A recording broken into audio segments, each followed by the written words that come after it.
Hi everyone and welcome to today's video.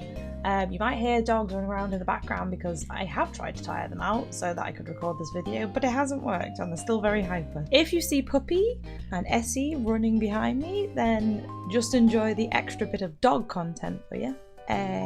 Today we're doing a video about anxiety because, as you guys know, I haven't been doing videos for a good while and I'm going to kind of explain roughly why. There we go, told you. Look, she's here. Precious though, right?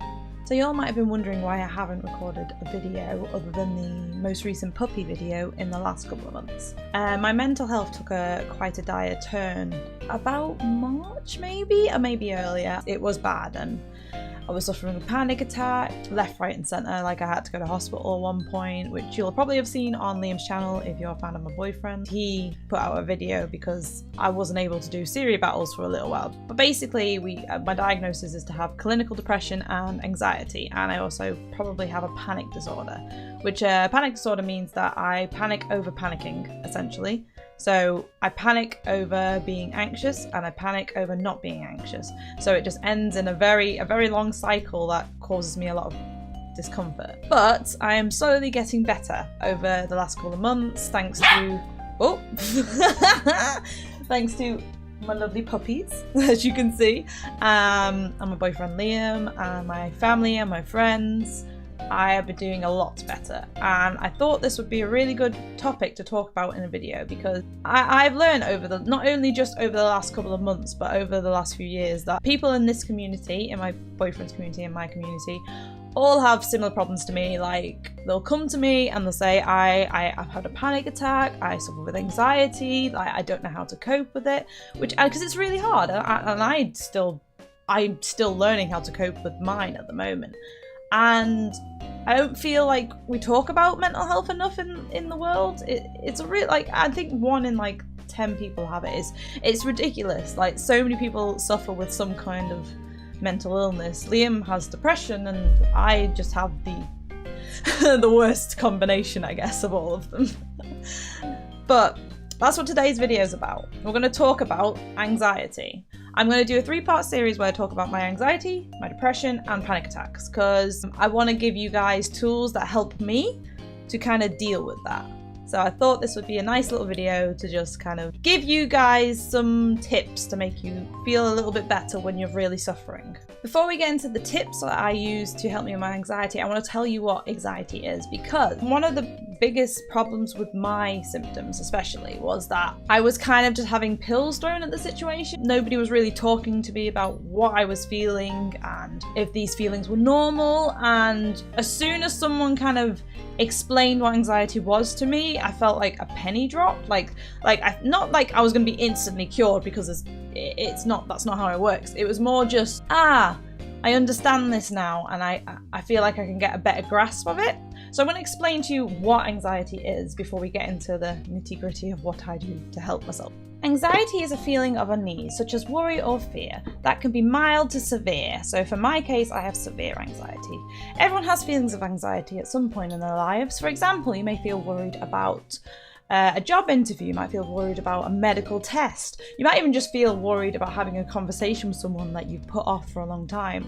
This all is anxiety. Anxiety can't actually hurt you though. It's the body's natural response to fight or flight. Essentially, your body is preparing itself to either A, fight whatever the situation is, or run away, or in some cases freeze, which is what I feel I do, because that's why I haven't been able to be productive. It's because I've frozen in the state of fear.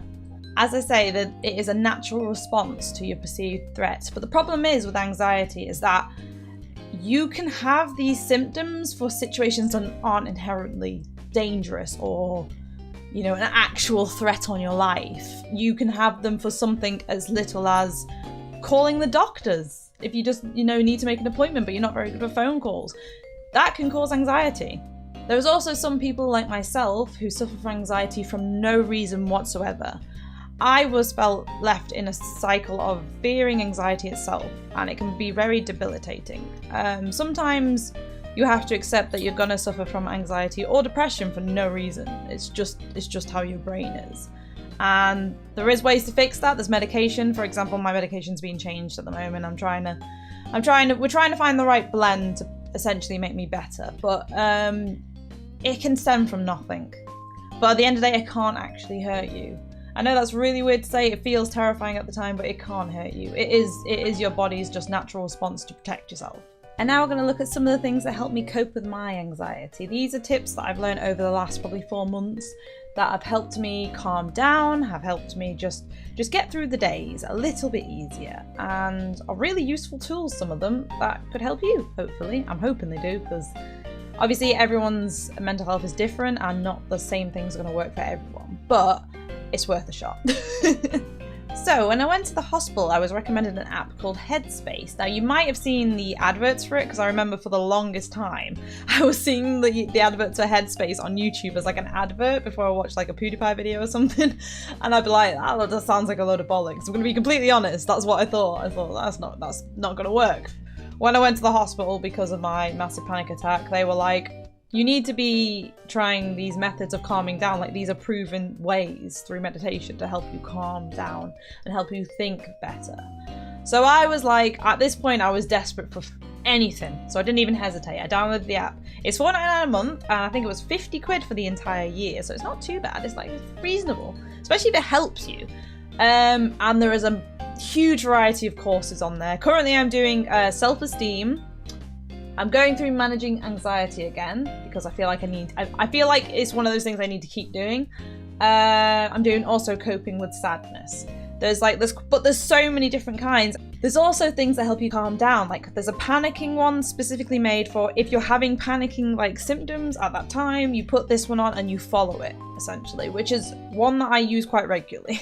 Well, I have in the past. Like I said, I'm doing a bit better now. And it just helps you just kind of breathe. Breathing is the best thing for you, and it's all you should ever focus on. The first week's free. What I did was I just paid for it outright, but I know that with past apps, I've just gone into, because it asks for your bank details and stuff, and that can be scary because you're like, oh, I don't want to be, what if it doesn't work after a week and I forget and there's a charge. You just put yourself on that app, and then you go into your settings on your app store and you cancel subscription. You will still have the full week, and you have that week to determine if this app's good for you.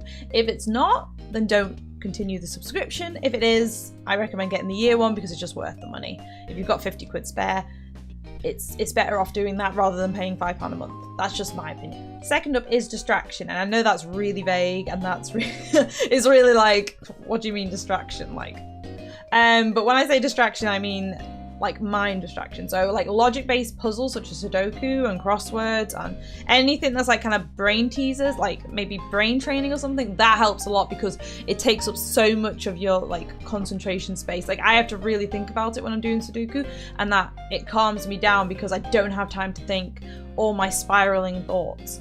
Logic-based games have helped me a lot in that regard, and there's probably one for you.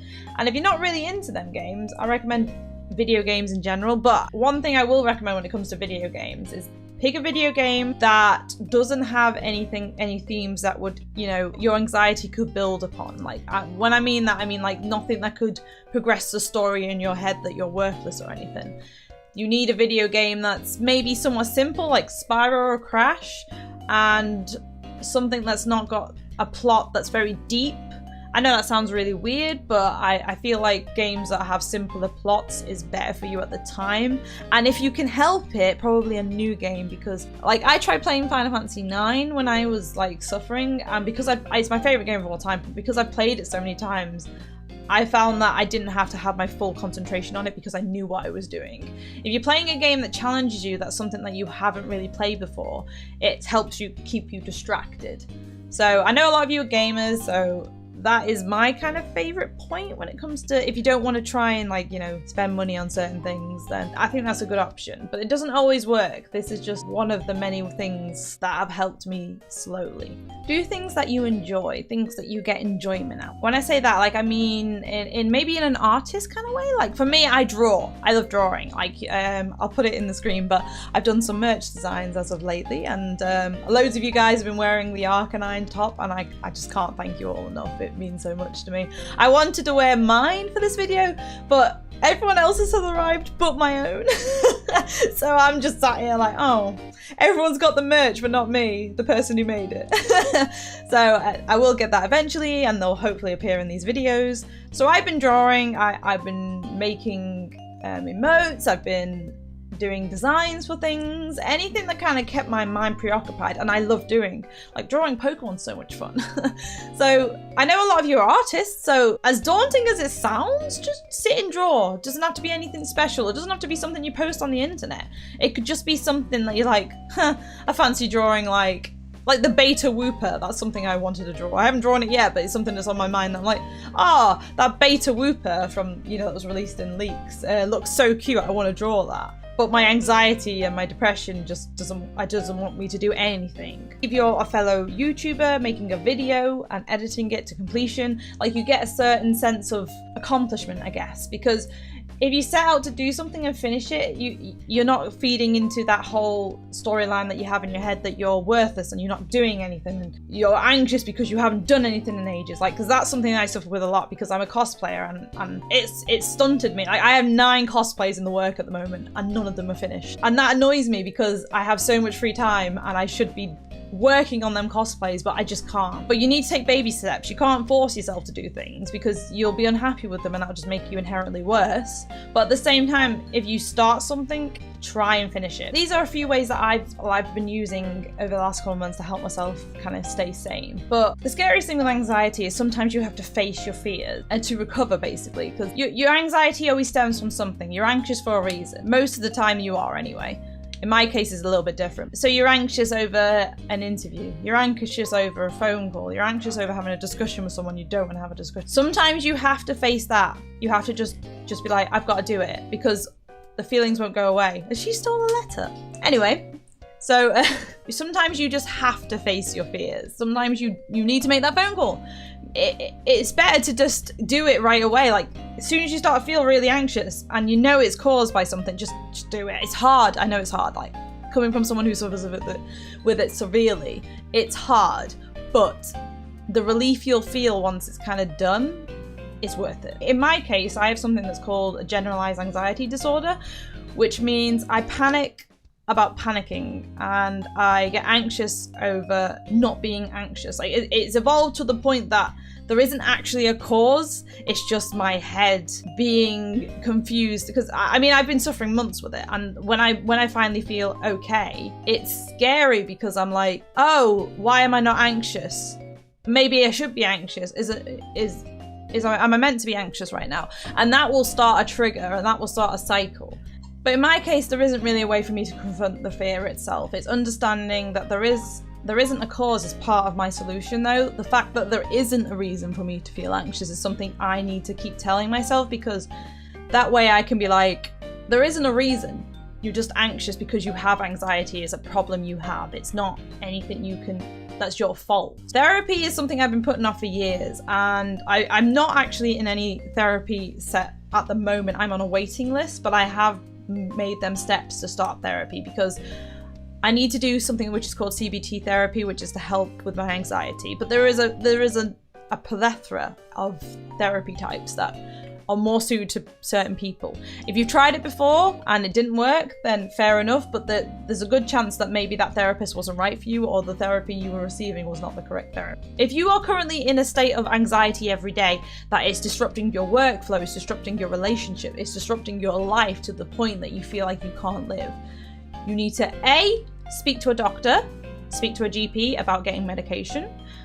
Because medication helps. I know people say, oh, just be fine, you'll be happy, just be happy. It doesn't work like that. There is a reason we have medication in the world. There's a certain imbalance in the head of chemicals which causes you to be anxious or causes you to be depressed and stuff. So, speak to a GP. And if the medication is not helping you enough, like you're still suffering daily, yeah, it's not as bad, but you're still suffering, then I 100% recommend to get therapy. I have not personally done therapy yet. This is going off someone who's been putting it off.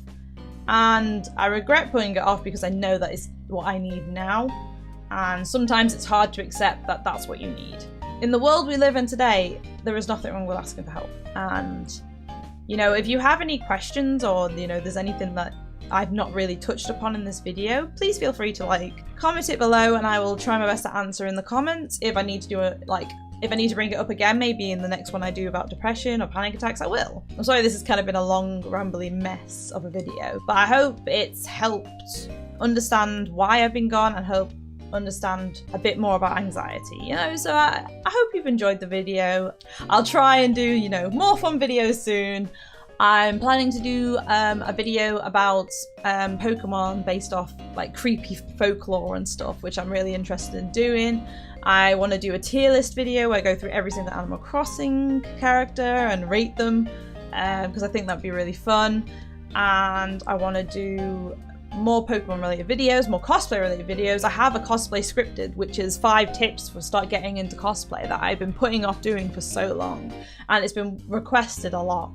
And I'm going to try my best. I can't make any promises that the videos are going to be as regular as I would like them to be, but I want to try and make a video every 2 weeks. That's my current goal at the moment. So yes, thank you for sitting and listening to this all. If you have, if you've got to this point, thank you. And you know, keep safe and look after yourselves, because you know, you're all important to someone. And thank you. Bye.